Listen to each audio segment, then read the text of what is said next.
So I was lucky enough to come upon a bunch of these antique ink capsules. They're from France, and they seem to be from around the turn of the last century. So late 1800s, maybe early 1900s. So whatever the case, they're over 100 years old.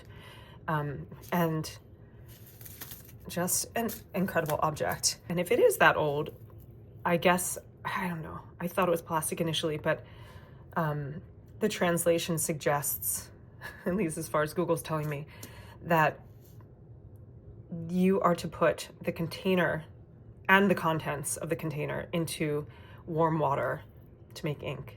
So it also makes a liter. I don't have a liter container, so I'm just gonna work with what I have and we'll see how it goes. Anyway, here's the capsule. I just wanna see, you can, I guess, just put the pellets into the water itself.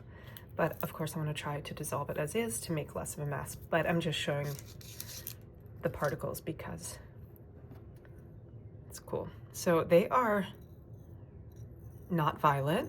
They look like greeny yellow bits.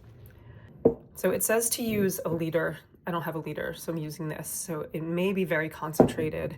I could always water it down in smaller containers. We shall see. I'm gonna just drop this in the bottom. I boiled some water, so I'm gonna add some cold water first, and then I'm gonna add my boiling water. All right, so my cold water is in, and I'm adding some boiling water.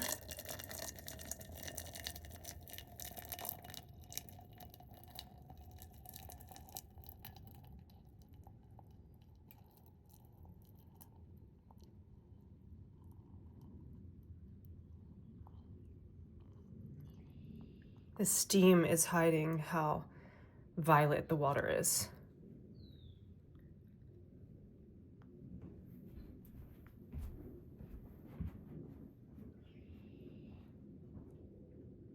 This ink is really beautiful.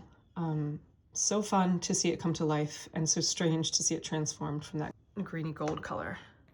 The ink is still warm, but I just want to test it as I'm just making a short video. Wow, that's really beautiful.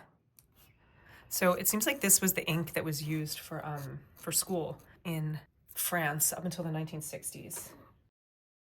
I have a bunch of these vintage bottles and it looks pretty nice in there. I would never use up a liter of violet ink, so I will probably bottle some more of these and put them into our storefront. The rest of the capsules will be available on our website.